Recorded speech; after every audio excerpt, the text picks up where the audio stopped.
This is the kitchen podcast. But no, this is not your normal kitchen. But this is where we cook solutions to the ailing hospitality industry in Kenya. Hotels in Mombasa and Nairobi and elsewhere are hiring untrained waiters and untrained chefs. And that is why when you last visited, you had a bad experience. You felt like it was racism. Let's get into it. They hired the wrong people, you paid the price. Ocean sounds but cuts abruptly. So let's start with the truth. Hotels are hiring untrained chefs and they are putting them directly in front of you.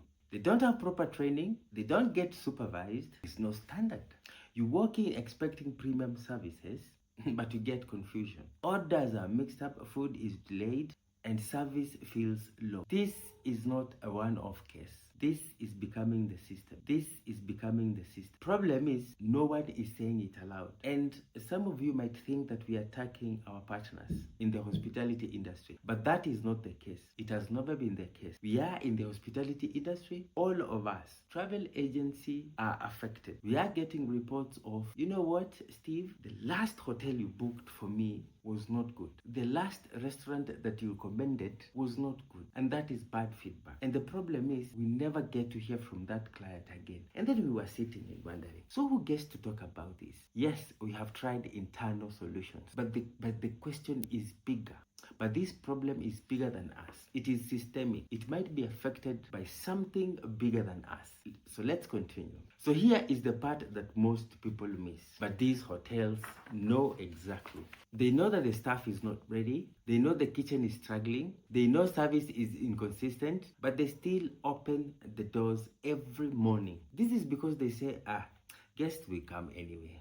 Kwani kuna nini? Or maybe they say, it's already paid for. Na huyu ni mtu anatoka Nairobi, ni mtu wa bara huyu. So the real question is not what is happening. The real question is why. Number one, what changed? Let's go back a few years. In 2013 to 2015, travel advisories hit Kenya hard. This was from America, from UK, from France. And you know, that is the kind of news that spreads all over the world. Other countries follow suit, like the Scandinavian countries, people from Russia, Europe, elsewhere. They follow suit and they hear it and they stop coming. In 2017, elections slowed movement. 2020 to 2022, COVID shut down everything. This made hotels to close. Staff were sent home. Experience left the room. So experienced waiters and chefs left the room means they were laid off because there was no work. Hold that thought. Let's continue. After 2022, when businesses came back, many hotels restarted with a different mindset. The mindset was to cut costs. The mindset was to reduce pay. The mindset was to hire cheaper. What followed? Training became optional. And why do you think it became optional? To cut on costs. Because since 2013 to 2022, those were dark clouds. We understand. We were affected too. Bookings were cancelled. Money was refunded. Look at that. The whole ecosystem struggled. The whole tourism industry felt it. It was like an earthquake. But what to do? I don't blame the hotels. Not at all. But here is what we are saying. Train those waiters. Train those chefs. At least hire 2 or 3 people who are professional. Let them work under them. Apprenticeship is something appreciated. Even the late Raila Amolo Odinga said that if he won the election, if he became president of Kenya, he was going to allow people who have worked under apprenticeship or certification. We don't have a problem with untrained staff, but let people learn on the job. Invest in training this. I know it is cheaper. That is what we're saying. And we're not pointing fingers. We only want to uncover what the ailments of this industry are. Because we are sending people to Mombasa and they're coming back and they're telling us, I was racially profiled. This happened. I was ignored. We are sending people to restaurants and they're telling us that their food was cold. The waiters were rude. They didn't know what they were saying. They didn't know what they were doing there. Sometimes you order well done steak and they decide to bring you something cold. They are confused. There's a lot of confusion in these hotels. And what do? Do we just keep silent? Do we just assume that nothing is happening? We are losing business. So let's find out the core problem. This is not about people trying. It's about people being placed in roles they're not ready for. A chef is not someone who can just cook at home. A chef understands timing under pressure, consistency across orders, hygiene standards, plating that matches prices. A waiter is not something who carries plate. A waiter understands how to read a guest, when to approach, how to recover a mistake, and lastly, how to guide the experience. reality from the inside. We have had real conversations with waiters, trained with people who have worked in Qatar, people who have worked in Australia, trained chefs, people who have worked in world standard hotel, 5-star hotel, and they're telling us that when they came back to Kenya, they were forced to work hand in hand, side by side with untrained professionals. They got irritated. They sympathized with the system in Kenya. They saw the mistake. They experienced the mistake and they lamented. Sometimes they say, why was I even trained as a chef? If untrained chefs and waiters can be employed to work side by side with the trained chefs, people who went to school are working with people who have been plucked from the street, or people who have been employed by virtue of being relatives. That is what they are saying. These waiters are saying that they're spending more time fixing mistakes. That is not good. That affects customer experience. And what we are after in the hospitality industry is customer experience. Customer experience is very, very important. That is what assures customer satisfaction. And a satisfied customer will always come back. A satisfied customer will always friend to tell a friend. And from that one satisfied client, you'll get 10 clients. But I don't know what happened. They're not concerned about this. They're just pushing the wheel downhill, the easy way, the shortcuts. And remember, we are not calling out anybody, but we are having a candid discussion. The ugly discussion, things that are not said, is what we have decided as a responsible travel agency to talk about. We have said, no, we cannot be losing clients. Let's talk about it. We cannot getting reports. We cannot keep on getting reports of bad service, of bad experiences from clients. Somebody somewhere has to talk about it. And it starts with us. It starts with us because we are in the middle. We are the go-between the travel agents and the hotels in Kenya. So let's talk about the hard part. The customer experience with untrained waiters is termed as racism. Kenyans see it as racism. The ignorance, the unprofessionalism, the mix-up is seen as racism. Because some of you went to Mombasa and you felt ignored. You felt judged. You felt like foreigners were treated better than you were. You called it racism. But pause. A big part of what you experience is not even racism. It's incompetence. Hotels are picking people straight from the street. No training, no experience, no understanding of service. Someone moves from zero experience straight into a kitchen. You can imagine. Straight into the floor. There is no foundation. Now picture this. You walk in as a local. Relaxed tone. You speak Sheng or Swahili. The waiter looks at you and thinks, hawa ni wale wa kawaida. Hawatashika hii menu. They forget that taste is distinct. They forget that people can draw conclusions from what they read, from how you have mixed up their orders, from how their orders were delayed, from how you brought stale food, from how you did not consider them. You were not warm to them. You did not welcome them the way you welcomed others. You were just there. It was flat. No feeling. Because when a foreign guest walks in, these waiters, the same waiter, the accent is different, energy is different. The same waiter becomes careful. Not because they value more, but because they feel exposed, because they know they might be questioned. So what does that mean? Our Kenyan customers or our fellow Kenyans don't know how to ask for themselves. That is very dangerous. So the service shifts, and most of the time it's not out of professionalism, it's out of fear. When they see a white person, they don't switch the professional and unprofessionalism switch. No, it's the fear factor. The other thing is the kitchen reality. Let's talk about the kitchen. You cannot take someone who cooks ugali na sukuma wiki at home and expect them to prepare beef Wellington and expect them to prepare a dish like beef Wellington, risotto, coq au vin, or lobster thermidor. These are technical dishes. They require temperature control, timing precision, ingredient balance, and lastly, plating discipline. This is training. It can never be instinct. People have to be trained to handle technical dishes because generally the food culture in Kenya is mixed up. We have the local food culture and we have imported food culture. All the names I've mentioned above are not from Kenya. You have never even heard of them. Never. And they require somebody to be trained. Even a simple nyama choma joint in Kenya, I want to believe that the barbecue master, they really have to go through some kind of training. They don't just start barbecuing meat or roasting meat for that matter. They must undergo through some training. So what we are observing is, the thing is, the person is untrained everywhere, in every aspect of their work. how to talk to customers, how they carry themselves generally, how they interact with clients. That is what we are saying. The problem is the hotels are assuming. They are saying if you can cook, you can cook anything. But boiling simple rice is not the same as cooking in high-end dining establishment. Even simple rice,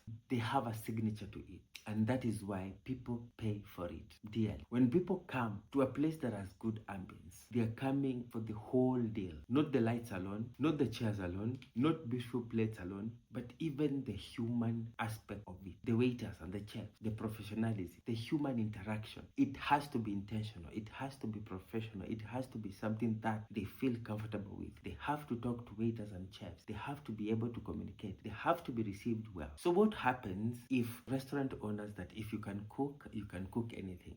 The food comes out in the following ways: overcooked or undercooked, inconsistent or poorly plated. Then you ask questions, the waiter cannot answer. The chef is already overwhelmed. You feel ignored. Let's paint a real scenario. For example, you order steak and then you say medium. It comes well done. You call the waiter. He says, let me check. He disappears. No update, no apology, no recovery. Now your mood changes, not because of the steak, but because of how the situation was handled. A professional waiter will never handle you like that. They'll tell you what happened. They will bring you an alternative. They will handle it with smile, with a lot of care, with temperament. So this is where the experience breaks. In Kenya, hospitality is natural. We greet, we acknowledge, we check on people. That's who we are. So when you enter a place and you feel dismissed, it really, really, really hits deeper because it goes against the Kenyan culture. And that is why at Renaka Tours and Travel, we are very intentional about what we recommend. We go beyond the pictures. We look at operations. And then we ask,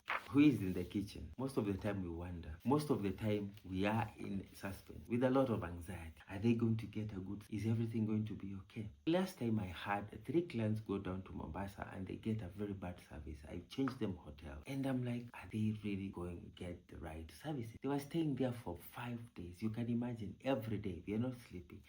Whenever we see their phone call, we were like, oh dear, here we go again, then again.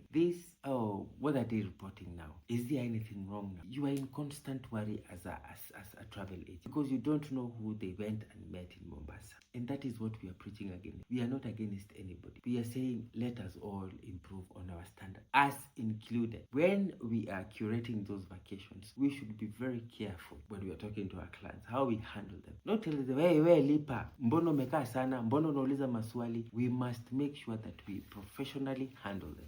We explain to them step by step of what is happening, how they are going to be picked from the SGR, okay? What time are they going to arrive? What time are they required to arrive at the airport so that they catch their flight? What time are they supposed to leave the hotel to catch their flight in time in Mombasa? Who is coming to pick them? We coordinate the logistic. We make sure that everything is smooth. We make sure that we give them taxi drivers who are competent. We make sure that everything from our side is working. If they were going for activities, we oversee the activities. The taximan who's coming to pick them from wherever, we make sure that this taximan understands timing. We make sure that this taximan understands talking to the clients. Don't have reckless conversations with our client. Respect them. Treat them carefully.